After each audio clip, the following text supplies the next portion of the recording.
to write this story today? Yeah, I was really putting pen to paper and really doing the modeling from everything we've done over the last 4 to 5 weeks. You know, me and you have talked about it when it came out, Ford, GM, others, the 313 area code going to Tesla. Now trying to model it out. I mean, and I think for investors, it's very helpful.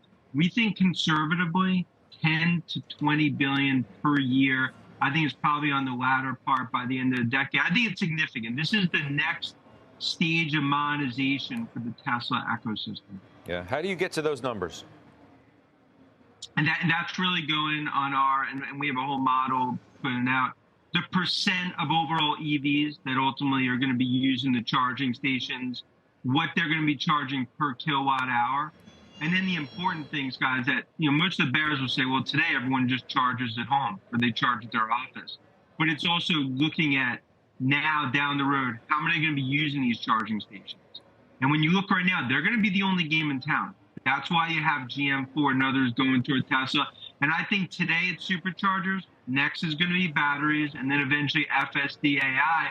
This speaks to our thesis similar to Apple on the services side. This is just the early stages of Musk and Tesla monetizing. Where are we on the roadmap of price cuts in terms of Tesla, which Elon Musk has clearly moved to put, you know, growth ahead of profitability? Yeah, and I think that's been the right poker move. And I think it's paid off significantly, especially in China. I think now, look, 95, 96% of those cuts we think are in the rearview mirror. And I think you saw maybe some overreaction last week, and you've definitely seen a rebound as I think more investors are recognizing that.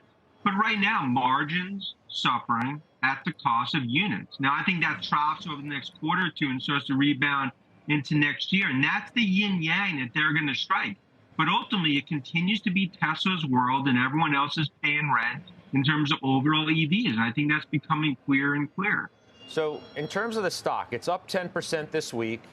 It's down 10% over a month. And the reason, you know, I'm trying to get the correlation here between it and the NASDAQ. If the NASDAQ continues to have some trouble and tech, big tech in general, pulls back, this stock is going to be susceptible to that as well, don't you think? Of course. Yeah. I mean, look, we continue to view Tesla as a disruptive technology company, not an auto player, right? But it's our view going the second half of the year. I think tech stocks rip higher. I mean, it's my view that the new tech bull market has already begun.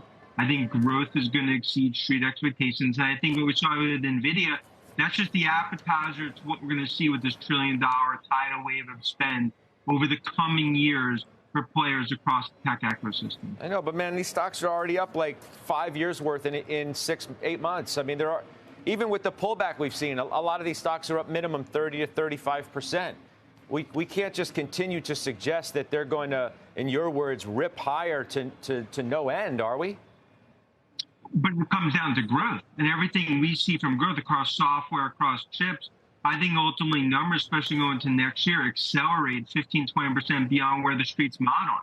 And I think this is a 1995 moment, not a 1999, 2000 moment. I think start of the internet, and I think we are seeing the biggest transformation to tech that we've seen in 30 years. And that's why our view across the board, this is just a pause. It's halftime of this Super Bowl rally that we're going to see in tech going into the next 2 to 3 years. I know, but at some point the air gets a little thin, no? I mean, look at Nvidia. I mean, I know it's not, you don't cover it specifically like you do Apple, which people know, but, you know, it's up 200% this year. It was up 50% in 3 months.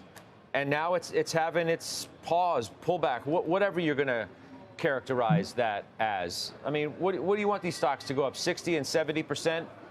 For the year? Well, I mean, my view is, first of all, way overcorrected last year. I mean, that's our opinion.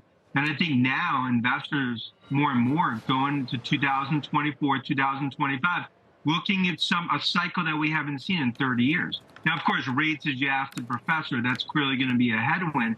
But when I look across tech, when I look across software, cybersecurity, chips, I view this as a time where we view it as the start of a new tech bull market, not the time where we're hiding because of valuations. I think these stocks grow into their valuations over the coming years. Okay, we'll leave it there. Dan Ives, thank you. I appreciate it very much. We'll see you soon. Thank you. All right. Up next, raising the red flag. Sycamore Tree Capital's Mark Okada is still bracing for a recession. He is flagging, though, alternative opportunities for your money amid this uncertainty. Joins me after the break.